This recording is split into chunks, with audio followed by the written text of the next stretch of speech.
Vision provides direction, sets priorities, and provides a marker, so you can tell that you've achieved what you wanted to achieve. Set the right vision as a leader and employees will come to work each day full of purpose and conviction. They will strongly believe in your organisation's values and will be passionately committed to its mission.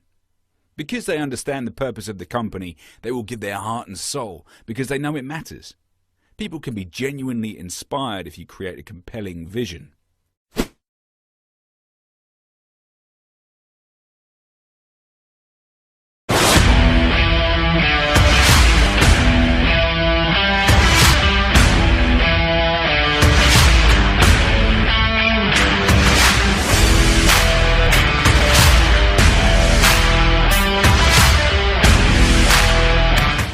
Vision is what separates followers from leaders the most. Nelson Mandela famously said, "Action without vision is only passing time. Vision without action is merely daydreaming, but vision with action can change the world." Mandela had a vision for the eradication of racism, where all citizens had equal rights and where every adult would have the right to vote. His unwillingness to compromise that vision cost him 27 years of his life in prison. It was his commitment and ability to inspire people to share his vision that made Mandela a truly great leader. Vision is a mental...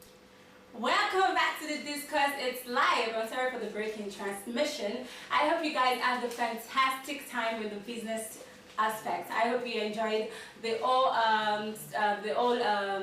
vision inspiration that was given by Mr. Joshua Ajayi. I learned a lot myself. I've written a lot here. I don't know about you, where he gave the 5 W's, the where, the who, the what, the where, and why. I don't know if it's not accordance, but I know it's 5 W's. And the SWOT, the strength, your weaknesses, opportunities, and threats. How all of these are related to visions. And I really learned a lot when he said vision is a refined idea. When Shagun asked him the difference between idea and vision. Honestly, I had a good time. A lot actually. I wrote a lot. But to break it all down, what Mr. Joshua Ajayi gave was, in order to have a good vision and how to have a successful vision, you must have relationship building, where he said it could be your pastor, your church member, your family, a good communication skill, perseverance, emotional intelligence, and humility. Really, it was a very exciting time with him here. And on to the next part of the discuss today, which is the spiritual aspect, and we'll be having Mr. Olumide, who will be giving, the topic is the place of the spirit in acquiring a vision. Seriously, I cannot wait for this exciting time. You guys should not go anywhere. Don't touch that dial. We'll be right back.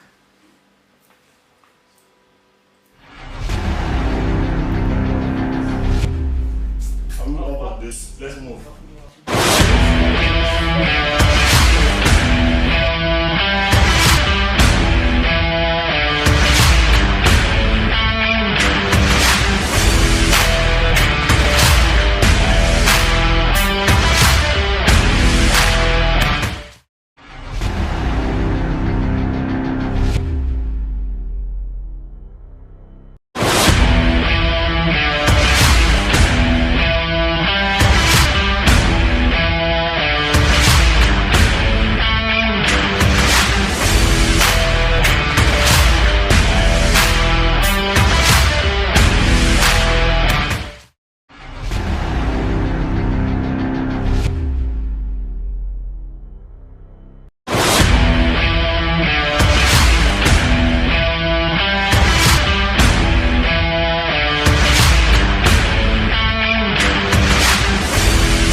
Welcome back. I am Ayodeji Olumide, as introduced earlier. Here we are here to talk about the place of the Spirit in choosing or acquiring our vision. And I'm here to introduce my guest in the house to you. And this is, let me tell you the reality, this is my boss. Over some years, he has mentored me in so many areas of life that make me to discover who I really am. I mean, who I am in Christ Jesus, and also puts me in the good lane whereby he follows. And this is the person I want to introduce. But before I introduce him, I would like to read his profile so we can able to understand the kind of person he is. Yeah, this is Femi Emmanuel, popularly known as Mr. Chacha Naija. He's a passionate intellectualist, a certified public speaker, social analyst, prolific writer, avid reader, and lover of God. He is the author of the book, Make Your Skills Pay the Bills.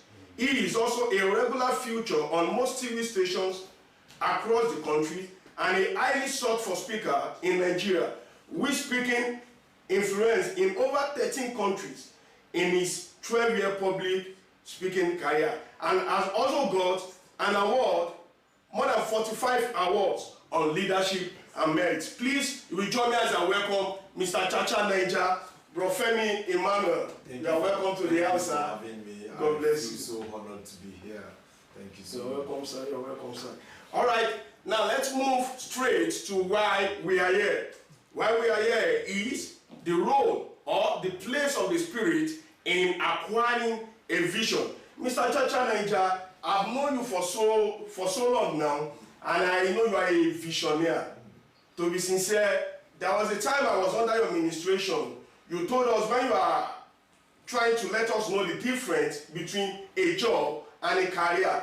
And I can tell you that particular thing you said changed my life. You may not know, but the word has been spoken, and I've already activated the word, and I'm walking and I'm living by the word the Lord has made you to speak into my life. All right, now, I want you to please, most people out there, they are looking at us, but they don't know the meaning of vision. What is that vision all about? So, and I would like you to please just let the house know what the vision is. What is vision?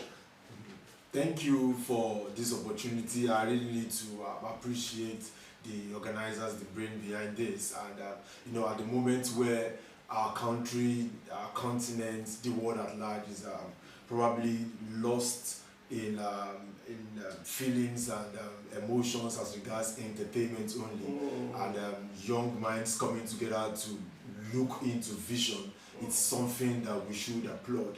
And on that premise, I would love to say that there are two categories of people in the world. We have the pretenders and the contenders. And I'll be very frank that, you see, the pretenders are those who think they know, but are actually moving, but they are moving in circle. Not every movement depicts progress. The reason why they are moving in circles, probably even repeating whatever has happened in their lineage, is because they lack vision. And the second category of people are those that are called the contenders. See, the Bible even tells us about contending for the faith, but you can't contend as regards something you don't even know. So that means knowledge comes first. Now, answering your question, vision. I'll be very simple as regards my approach. Three things is important about life. Okay. The first thing is hindsight, insight, and foresight. Those are the three things. I'll take that again. Hindsight, insight, and foresight. Sometimes hindsight has to do with the past, and that is where many people dwell. They have an understanding of what has happened to their forefathers, what has happened to quite a lot of people, and they use that to define what they think will happen in their future, but they think it is vision. That's where they are lost. And insight is revelational knowledge as regards the present. Everyone just feels that you just get it right. Before something happens, you just know it because of the leading of the Spirit. Only those that are led by the Spirit can actually connect insight and foresight. Now, it is the marriage of these three things that is defined as vision. What do I mean? The marriage of hindsight, insight, and foresight. that exactly is what vision is to me. All right, thank you very much. And there was a time I went for an event, or can I call it a seminar, whereby they call a speaker, and they have the speaker, what is vision? And a lot of people are out there, especially youths are there. But they now ask the speaker, what is vision? He made a statement, and I would like to put it in a quote, and maybe you were able to help us open it a little. He said, vision is passion. But I against it. I said, why would vision be a passion? I can have passion for sex, I can have passion for drinking, and all those things. I can say, that is my vision. So I don't know, maybe you can help us. Is vision a passion? Great question. There is a little bit here, a little bit there. But looking at it from a wider perspective, you can be passionate about vision, but not all passion is actually your vision. And I will be more specific as regards that. Vision is not something you see when you are asleep. Vision is something that drives you enough to be awake. And when we look at it from that direction, then definitely there is an element of passion. Because irrespective of how you get wearied in spirit, you still want to push forward. That is where the passion comes in. But is everything we have passion about pointing to our vision? My answer is no. I will give you a good instance. I love children. I'm passionate when it comes to seeing children. But does that mean I should now have 100 children biologically? No, that's impossible. But from my love for children and my passion for children, I've went into education. That is now application of wisdom. But some other people will tell you that, you are having babies, you are making babies every year. No, you see, it's my passion. I just love children. So, answer your question straight away. Yes, there is a need to be passionate about your vision, but not all things that attracts your passion points to your vision. All right, thank you very, very much. Now, looking at the place of the Spirit, there is a particular place in the Bible that Jesus said, I think the book of Luke, Luke chapter 4, verse 18 downward thereabout. He talks about that the Spirit of the Lord, it's also in the book of Isaiah 61, verse 1, that the Spirit of the Lord is upon me. He has anointed me to preach the gospel, to preach the days of the Lord and all those things like that. But I look inward, that does that mean vision is given by revelation? Do you understand? If Jesus can say the Spirit of the... So it shows that it is the Spirit on Jesus that made Jesus to say, this is what I am being sent to do. I would like you to open, let it be more open. I want to get better understanding. And I know there are some people out there that want also the same understanding. So it is the Spirit that gives the vision, or you just get the vision from an idea. Well, I want to appreciate other speakers that have come on this platform, and I want to assure you that I've been following. I listened so well to Brother Joshua, and I love the aspect where he differentiated ideas and vision. And I hope those that have been following through understand that even me have been following, because there is no end to knowledge. Now, I want to pick it up from where he stopped. So, and what I would love to say is that once you are born again, once there is the Spirit of Christ in you, don't forget what I said about vision. I talked about insight, and foresight. Now, everyone natural tendency, by virtue of your environment, by virtue of relating with people that are older than you are, you tend to have insight. But you see, until you become born again and you have the Spirit of God, that's when you can now flow with the remaining two, insight and foresight.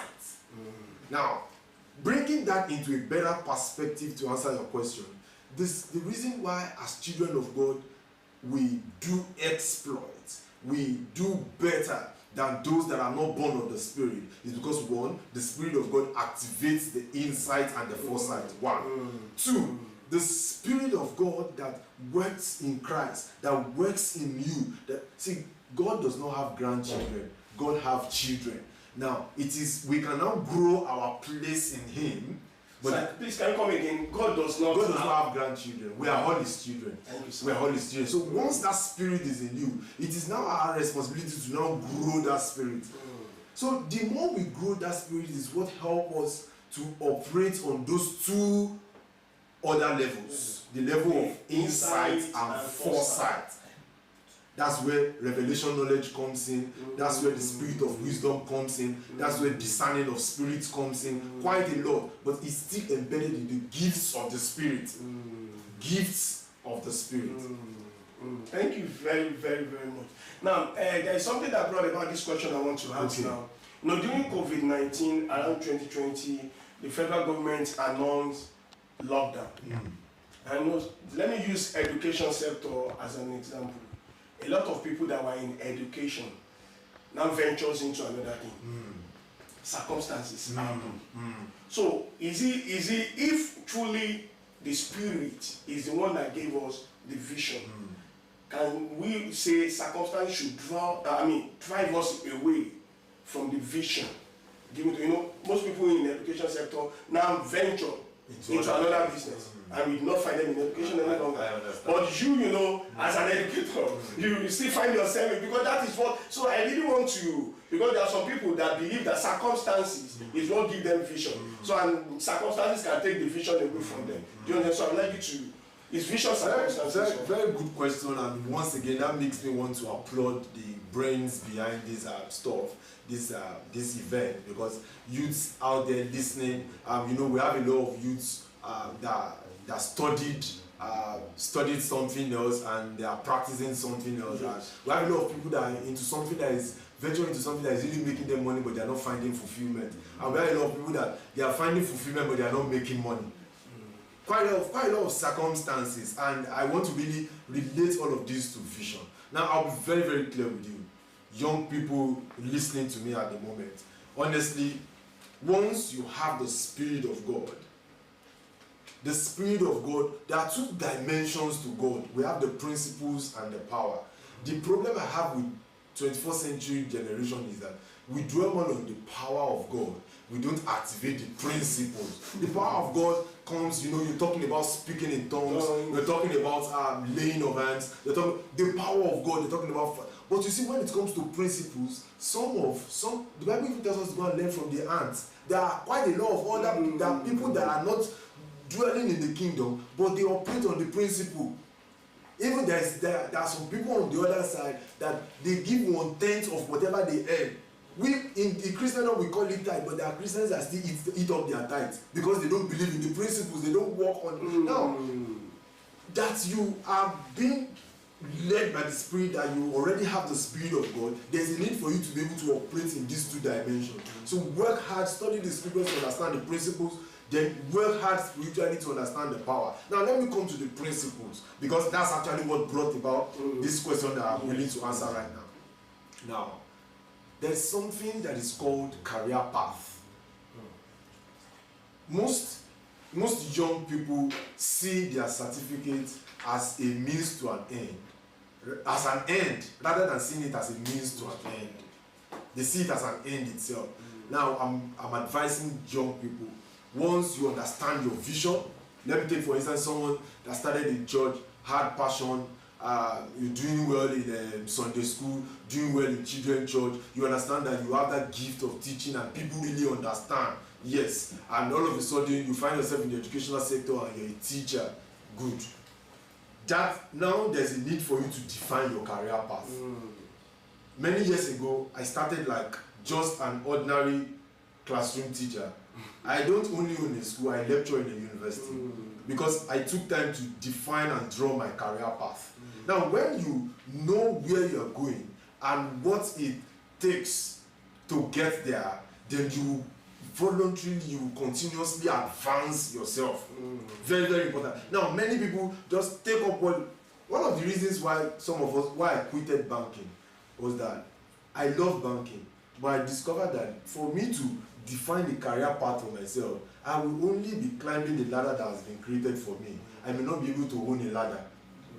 I don't blame those that love to climb the ladder, but honestly, I want to own the ladder. my mentor, Nia Desoya, told some of us a few weeks ago that the Bible says that a man's gift makes it room for him and bring him before kings and not made men. And he additionally told us that enough of us willing to stand before kings. That why can't kings stand before us?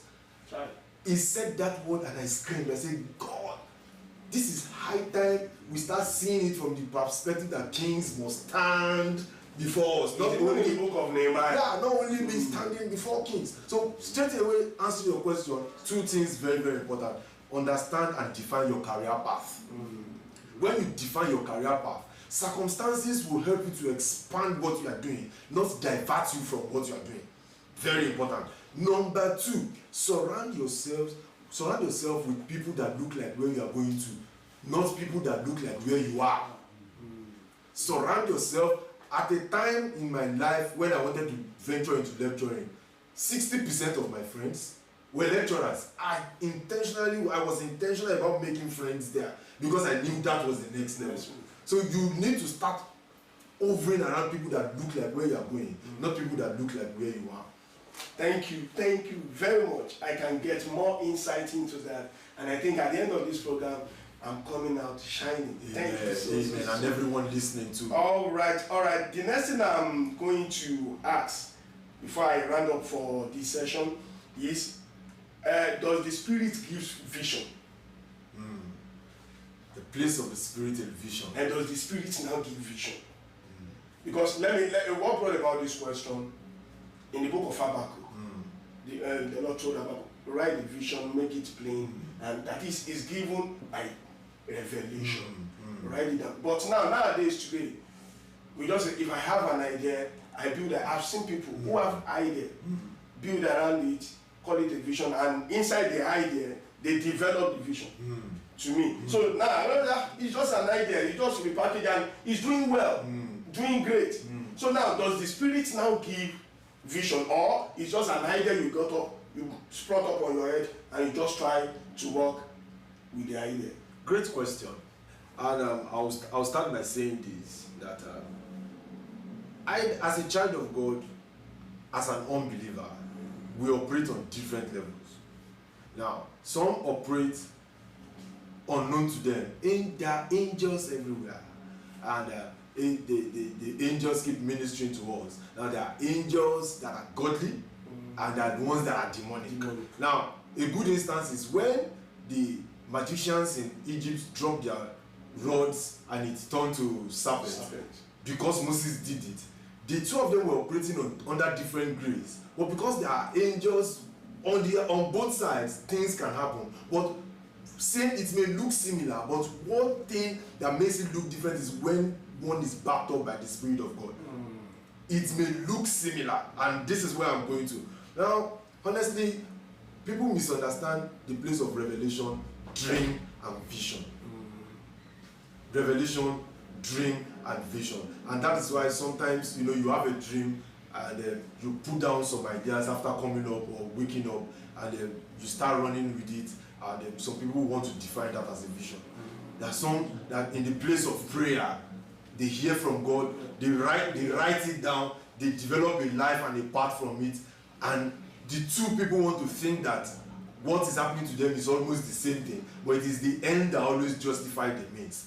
Now, to answer the question, as Christians, whatever we birth, irrespective of how we get the ideas, whatever we now present in the place of prayer and get a confirmation in our spirit, there's always that confirmation.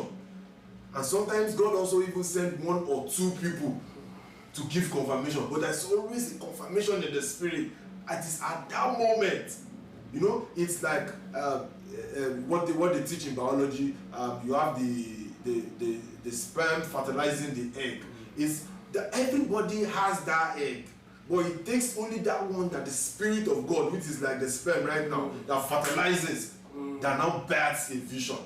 But everybody has that egg, which people refer to as ideas. Wow. Thank you so much. To round up for this, I would like you to please tell us your conclusion in the place of your conclusion on the place of the Spirit in acquiring the vision. Your conclusion, is it for people wait and get revelation or something? Your conclusion. Thank you for having me And in 2 sentences, I want you to realize that 1, dwell more in the place of prayer.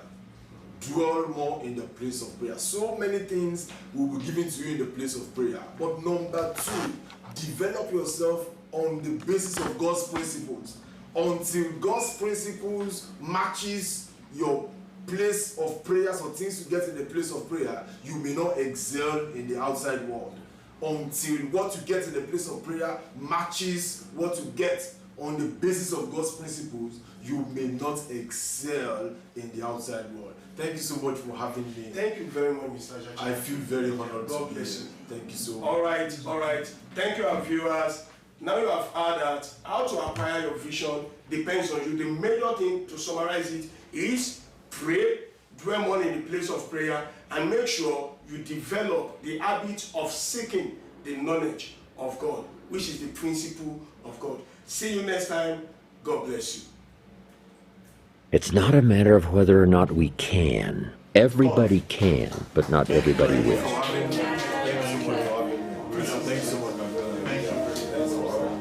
How to turn nothing into something.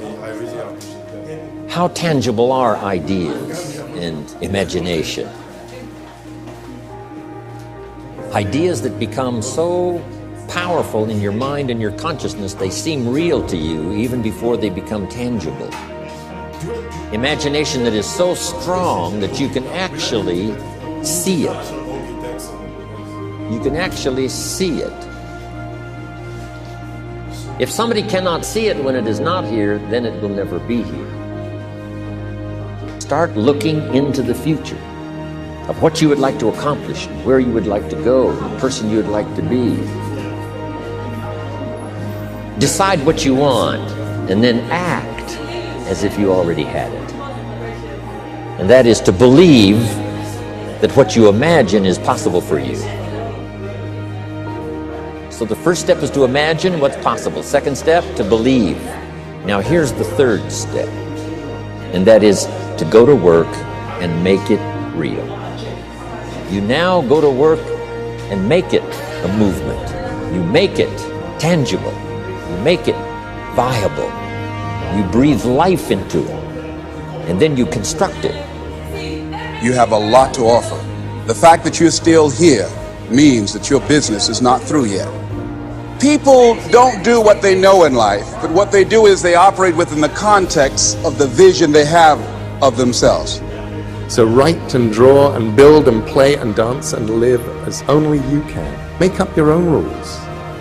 The rules on what is possible and impossible were made by people who had not tested the bounds of the possible by going beyond them. You must change what's possible for you.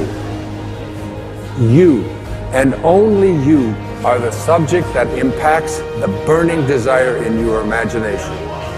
You are living and feeling as if your future dreams are a present fact. Will it be easy?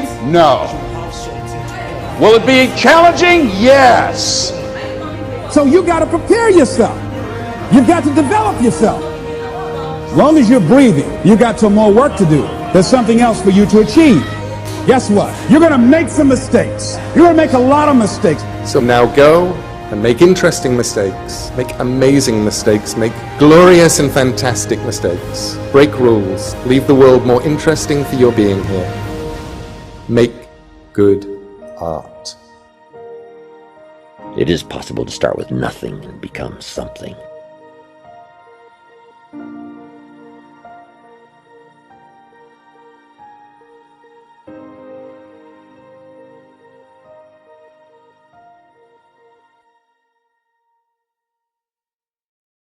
It's not a matter of whether or not we can. Everybody can, but not everybody will.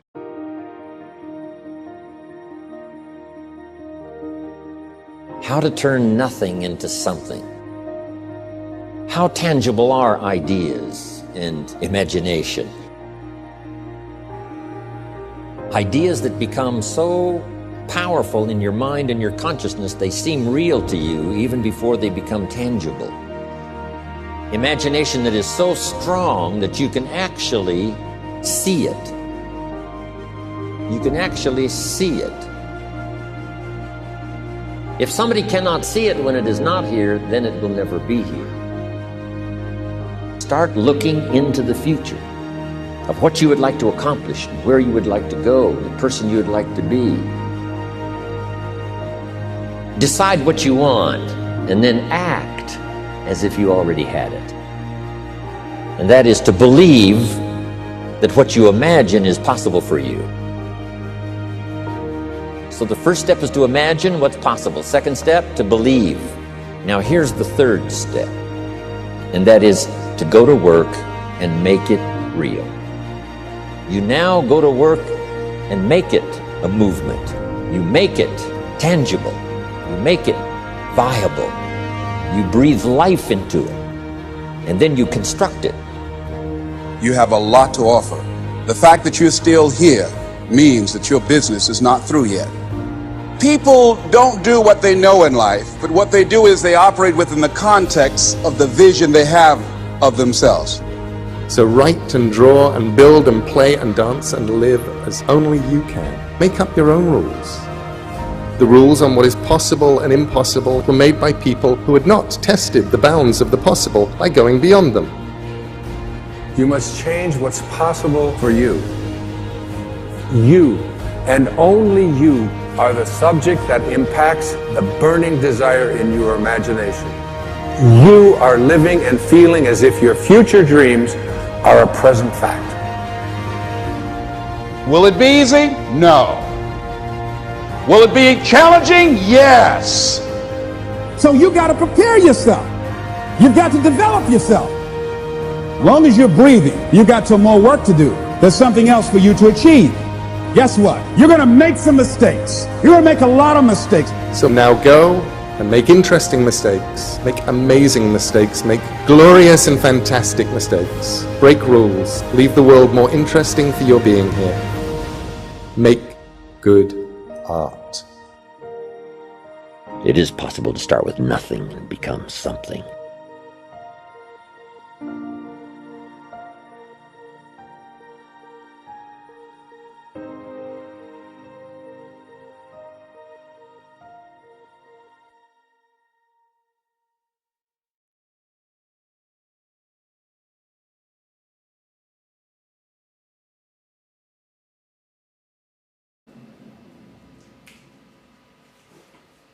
Do you know, as a youth, there are so many things that are embedded in us. We have a lot of things that we probably want to achieve in future. But at the same time, there are so many things that are stopping us from achieving them. Things like peer pressure, the situation around, the circumstances, different things could cause for us stopping to achieve that dream we want to achieve, or that vision that we have in mind. And vision is a mental picture of the results you want to achieve. And another thing is, not all pictures are vision. I'm sure you're wondering why. Well, I'm going to tell you. Not all pictures are vision. Yes, I said it again. Not all pictures are vision. And the question is, what then should your vision entails? What then should your vision entails? Number one, your vision has to be critically clear. Like, it has to be very, very clear. You need to, state that vision. You need to let it clear. And you guys know the 4K TV, I'm sure you guys do, yeah. So that's how clear your vision should be. And number two, your vision must be positive.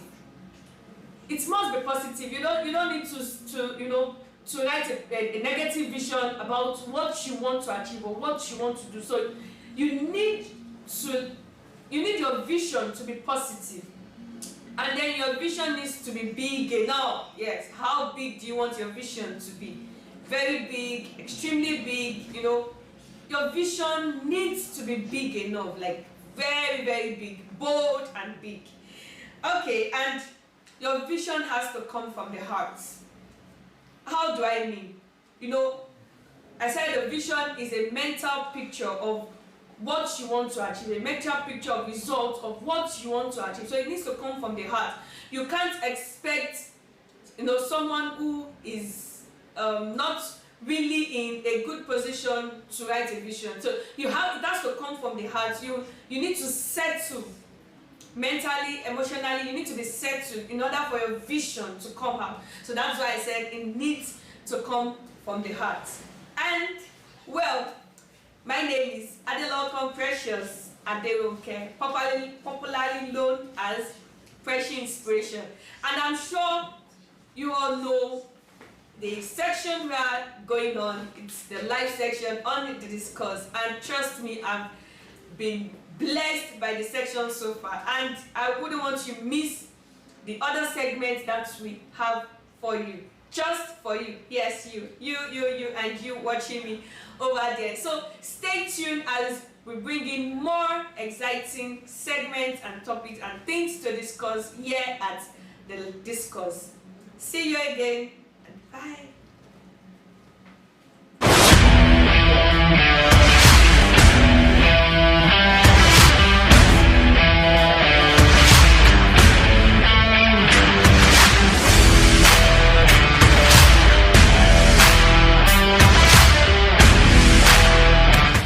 Vision is what separates followers from leaders the most. Nelson Mandela famously said, "Action without vision is only passing time. Vision without action is merely daydreaming, but vision with action can change the world." Mandela had a vision for the eradication of racism, where all citizens had equal rights and where every adult would have the right to vote. His unwillingness to compromise that vision cost him 27 years of his life in prison. It was his commitment and ability to inspire people to share his vision that made Mandela a truly great leader. Vision is a mental picture of the future. It's an idea of what the future can hold, but has not yet happened. In business, a vision is a realistic, convincing and attractive depiction of where you want to be in the future. Vision provides direction, sets priorities and provides a marker, so you can tell that you've achieved what you wanted to achieve. Set the right vision as a leader and employees will come to work each day full of purpose and conviction. They will strongly believe in your organization's values and will be passionately committed to its mission. Because they understand the purpose of the company, they will give their heart and soul because they know it matters. People can be genuinely inspired if you create a compelling vision.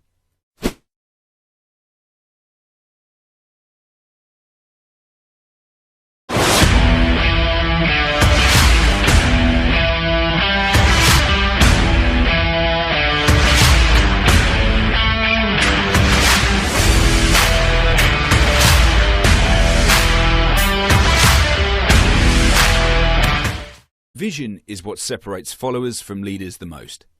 Nelson Mandela famously said, "Action without vision is only passing time. Vision without action is merely daydreaming, but vision with action can change the world." Mandela had a vision for the eradication of racism, where all citizens had equal rights and where every adult would have the right to vote. His unwillingness to compromise that vision cost him 27 years of his life in prison. It was his commitment and ability to inspire people to share his vision that made Mandela a truly great leader. Vision is a mental picture of the future. It's an idea of what the future can hold, but has not yet happened. In business, a vision is a realistic, convincing and attractive depiction of where you want to be in the future. Vision provides direction, sets priorities and provides a marker, so you can tell that you've achieved what you wanted to achieve. Set the right vision as a leader and employees will come to work each day full of purpose and conviction. They will strongly believe in your organization's values and will be passionately committed to its mission. Because they understand the purpose of the company, they will give their heart and soul because they know it matters. People can be genuinely inspired if you create a compelling vision.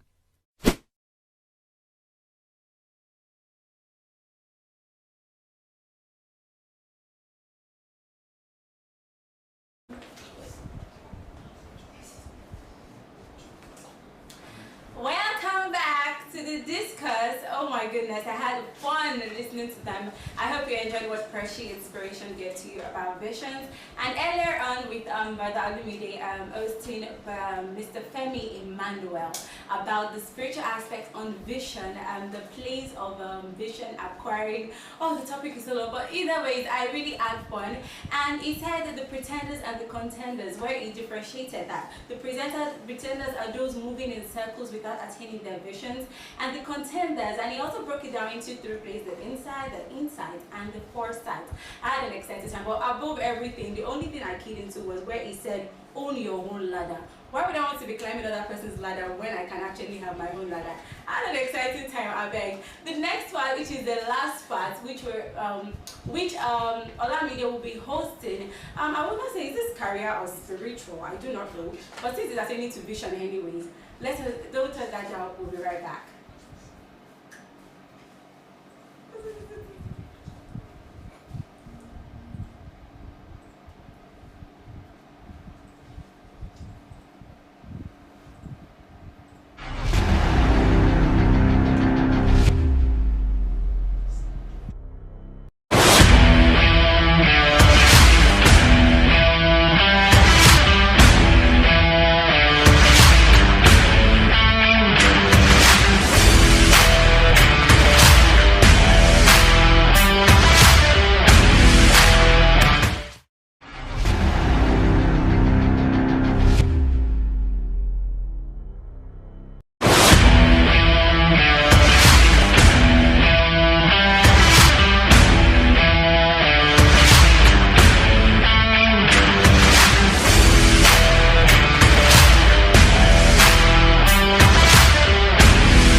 It's not a matter of whether or not we can. Everybody can.